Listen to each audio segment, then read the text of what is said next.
আমি তো তোমার কোনো ক্ষতি করিনি, কেন মারলে আমাকে? তোমার কি প্রাণীদের প্রতি একটুও করুণা হয় না? তুমি আমাকে তীরবদ্ধ করে মেরে ফেলতে চাইছো? আমি শিকারী, করুণা কি আমি তা জানি না। আমি শুধু এইটা জানি, তোমার পালক বিক্রি করলে আমি অনেক টাকা পাবো। এত বড় একটা অন্যায় করার পরও তুমি হাসছো? তুমি সত্যি অনেক খারাপ মানুষ। মনে রেখো, তোমার বংশে এমন সন্তান হবে যে মানুষ নয়, হাঁসের রক্ত নিয়ে জন্মাবে।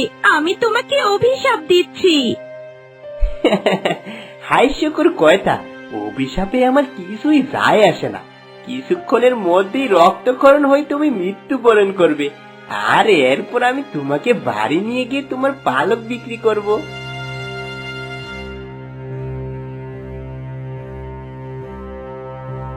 না না, এই হাঁসের অভিশাপে আমি সত্যি ভয় পাচ্ছি। এই হাঁসের কোনো প্রয়োজন নেই।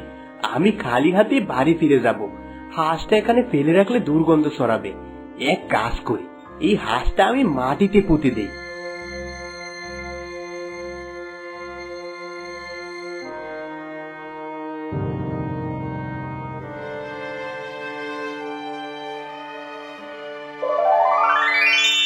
এ কি, হাঁসটা মাটিতে পুঁতার সাথে সাথে একটা গোলাপ গাছ হয়ে গেছে।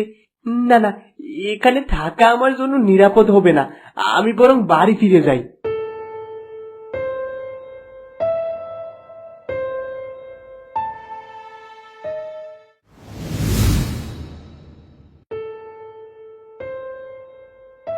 স্বামী, তোমার মুখ এমন মলিন কেন? কি হয়েছে? যখনই তোমাকে দেখি সারাক্ষণ শুধু মুখ ভোঁতা করে রাখো। কি হয়েছে বলবে তো? জানি না গো, সেই হাঁসের কথা আজও কানে বাজে। আমি মা হতে চলেছি, আর এখন তুমি এসব বাজে বাজে কথা বলা শুরু করেছো। যদি আমার পেট থেকে একটা হাঁসের মতো বাচ্চা বের হয়? হাঁসের অভিশাপ? না না, এমন হবে না। একদম এসব বাজে কথা মুখেও আনবে না। আমাদের ঘরে একেবারে সুন্দর সবল বাচ্চা জন্ম নেবে, যে তোমাকে আর আমাকে খুব ভালোবাসবে। এখন শুয়ে পড়ো, অনেক রাত হয়ে গেছে। আমার আবার বেশি রাত জাগলে শরীর খারাপ করে।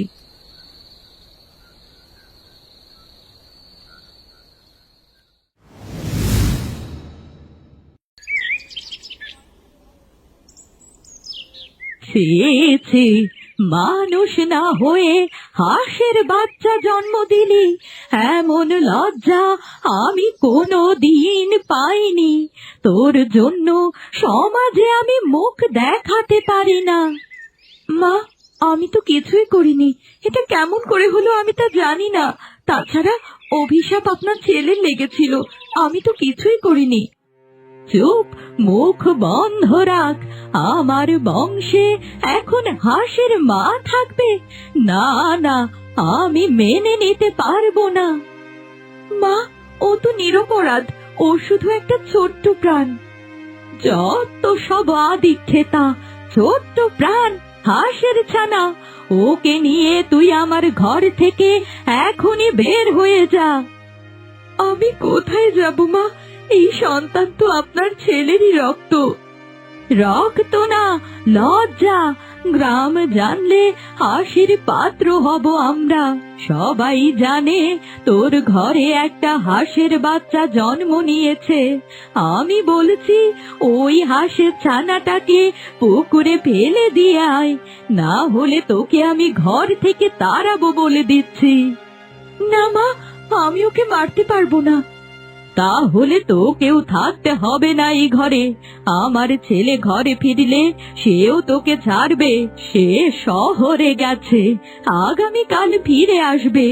আর মনে রাখিস, আজকের রাত তোর শেষ রাত এই ঘরে।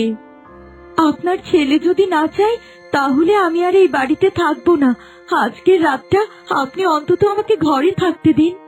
ঠিক আছে, তবে মনে রাখিস, আজকের এই রাত এই বাড়িতে কিন্তু তোর জীবনের শেষ রাত। মা, তুমি এত রেগে কেন আছো? কি হয়েছে বলো তো? কি হয়েছে বলছিস? তোর বউ একটা হাঁসের বাচ্চা জন্ম দিয়েছে, এ কেমন লজ্জা! গ্রামের মানুষেরা আমাদের নিয়ে হাসাহাসি করছে। তোর বউ বাচ্চাটাকে কোলে নিয়ে রাখে, সবাই দেখে আর হাসে। আমি বলেছি আজই ওদের ঘর থেকে বের হয়ে যেতে হবে। মা, তুমি কি জানো তুমি কি বলছো? মালতী আমার স্ত্রী, ওই ছোট্ট প্রাণ আমার সন্তান। মানুষ হাসলে হাসুক, আমি ওদের ঘর ছাড়া করব না। আমি জানি না কেমন করে এটা হলো, কিন্তু আমি শুধু জানি ও আমার বাচ্চা, আমি ওকে ফেলে দিতে পারবো না। তুই এখন বউয়ের কথা শুনছিস? আমি তোর মা, আমি বলছি এ ঘরে ওই বাচ্চা থাকবে না। মা, আমি জানি তুমি রাগ করেছো, কিন্তু একটু ভাবো, ও তো আমাদের ঘরেরই সন্তান। হয়তো এটা কোনো অভিশাপ, হয়তো কোনো আশীর্বাদও হতে পারে। আমি ভয় পাই, গ্রামবাসী হাসে, অপমান করে, আমি সহ্য করতে পারি না। মা, লোকে হাসলে হাসুক, কিন্তু আমি আমার পরিবারকে রক্ষা করব। আর যদি আমি ওদের ফেলে দেই, তাহলে আমি কেমন মানুষ হলাম বলো তো? আমি এর আগে অন্ধ হয়ে গিয়েছিলাম রাহুল, কিন্তু তুই যা বলছিস তাতে সত্যি আছে। এ আমাদের মেয়ে, আমাদের ভালোবাসার চিহ্ন। একদিন এই বাচ্চাই প্রমাণ করবে মনুষ্যত্ব জন্মে না, গড়ে ওঠে মমতায়।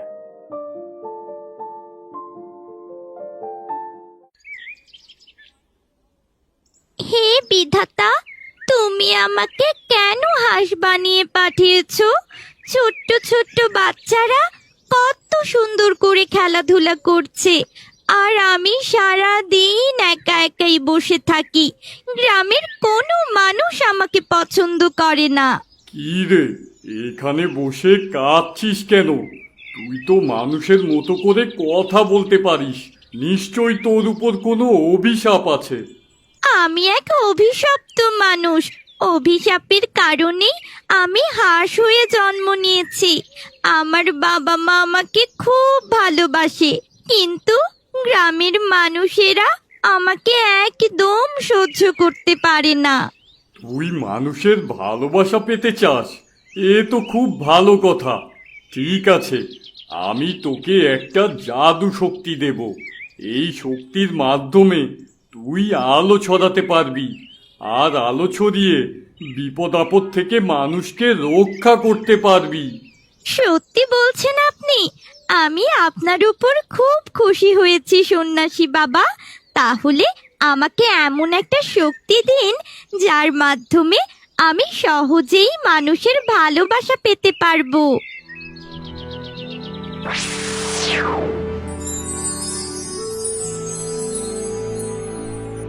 শোন, এবার কিন্তু তুই আর কোনো সাধারণ হাঁস না, তুই একটা জাদুর হাঁস। তোর ডানার নিচে লুকিয়ে আছে অদ্ভুত শক্তি। যা, এবার বাড়ি যা। তবে মনে রাখিস, এই অলৌকিক শক্তির কথা তুই তোর বাবা মা বা পরিবারের কাউকেই বলিস না।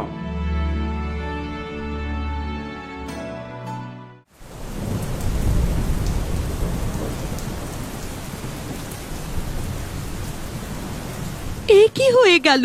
গ্রামের চারদিক থেকে বন্যার পানি ঢুকতে শুরু করেছে। কিছুদিনের মধ্যেই আমাদের সব ফসল নষ্ট হয়ে যাবে, আর এরপর আমাদেরকে পথে বসতে হবে। বাবা, তুই আর দেরি করিস না, গ্রামবাসী নিয়ে নদীতে একটা বাঁধ দেওয়ার চিন্তা কর। দেখবি এই গ্রামের সব ফসল বেঁচে যাবে। ঠিক বলেছো, গ্রামে যদি কোনো রকমে একটা বাঁধ দেওয়া যায়, তাহলে গ্রামের সব ফসলগুলো বাঁচানো সম্ভব। ও বাবা, আমাকেও সাথে করে নিয়ে যাও। আমিও দেখতে চাই কিভাবে নদীতে বাঁধ দিতে হয়। আরে না না, তোকে নেয়া যাবে না। এমনিতেই গ্রামবাসী তোকে পছন্দ করে না। এরপর তারা সবাই মিলে বলবে তুই এই গ্রামে থাকার কারণে গ্রামে বন্যার পানি ঢুকেছে। সবাই তোকে অভিশপ্ত মনে করে। আমার মেয়ে সম্পর্কে কে কি ভাবলো তাতে আমার কিছুই যায় আসে না। চল মা, আমি তোকে সাথে করে নিয়ে যাচ্ছি।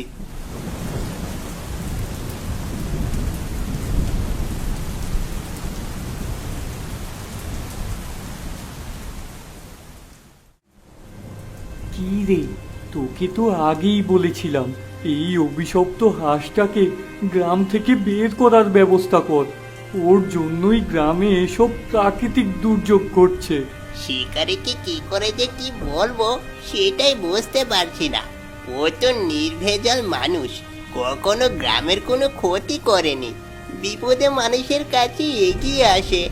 দেখতে পাচ্ছিস না, গ্রামে বন্যার পানি ঢুকতে ঢুকতে সব ফসল একেবারে নষ্ট হয়ে গেছে। এখন শিকারীর প্রতি মায়া দেখিয়ে কোনো লাভ হবে না। কি করি বলতো? এক কাজ করি, চল মোড়লের কাছে গিয়ে ব্যাপারটা জানিয়ে আসি।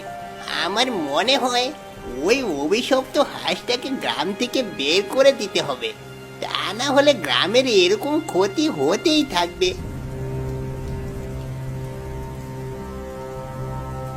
তোমরা এখানে? যাক, ভালোই হইলো।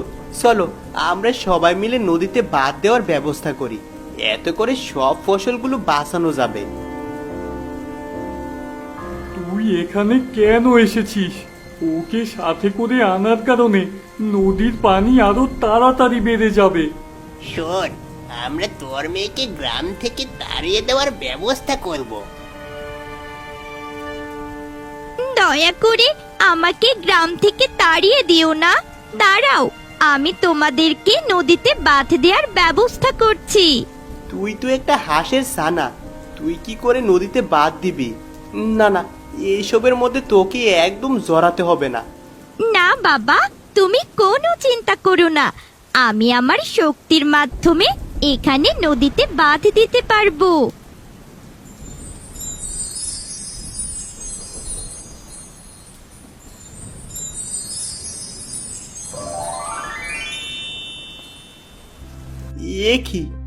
এ কি অদ্ভুত ব্যাপার!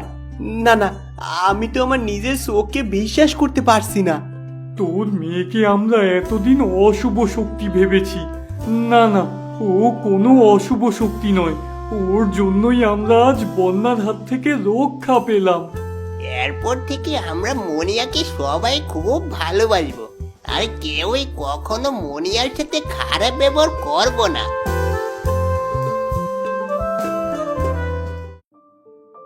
ভালোই হলো, শেষ পর্যন্ত আমার মেয়েটা এই গ্রামে থাকতে পারলো। আমি তো ভেবেছিলাম বন্যা হওয়ার কারণে মেয়েটাকে অভিশপ্ত বলে গ্রাম থেকে না বের করে দেয়। যদি তোমার মেয়ে না থাকতো তাহলে গ্রামের সব ফসলগুলো নষ্ট হয়ে যেত। আজকে আমার মনিয়ার জন্যই গ্রামের ফসলগুলো রক্ষা পেয়েছে। ওগো, শুনছো? তুমি তো বলেছিলে যেখানে তুমি ওই হাঁসটাকে পুঁতে রেখেছিলে ওখানে একটা গোলাপ গাছ হয়েছে। চলো না, আমরা গোলাপ গাছটা একবার দেখতে যাই। এমনও তো হতে পারে সেই গোলাপ গাছের কাছে ক্ষমা চাইলে আমার মেয়েটা তার মানব রূপ ফিরে পাবে। না গো বউ, এমন কিছুই হবে না। যা হওয়ার তা তো হয়ে গেছে, তুমি বাস্তবতাকে মেনে নাও। না গো, আমি তোমার কোনো কথাই শুনতে চাই না। আমি একটা শেষ চেষ্টা করে দেখতে চাই। আচ্ছা, তুমি যদি মনে শান্তি পাও তাহলে আমি তোমাকে সেই ব্যবস্থাই করে দেব। কাল ভোর হওয়ার সাথে সাথেই আমরা তিনজন মিলে যাব সেই গোলাপের কাছে ক্ষমা চাইতে।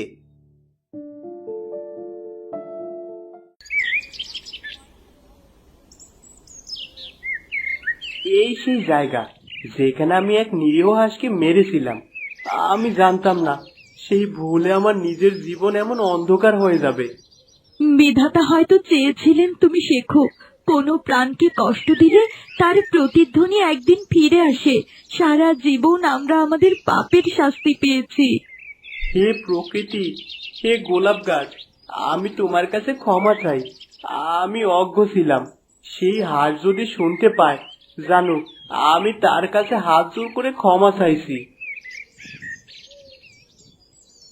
যে অভিশাপ আমার কোলের সন্তানকে হাস করে দিয়েছিল, হে ঈশ্বর, যদি আমাদের ভালোবাসা সত্যি হয় তাহলে আজ ওকে তার রূপ ফিরিয়ে দাও।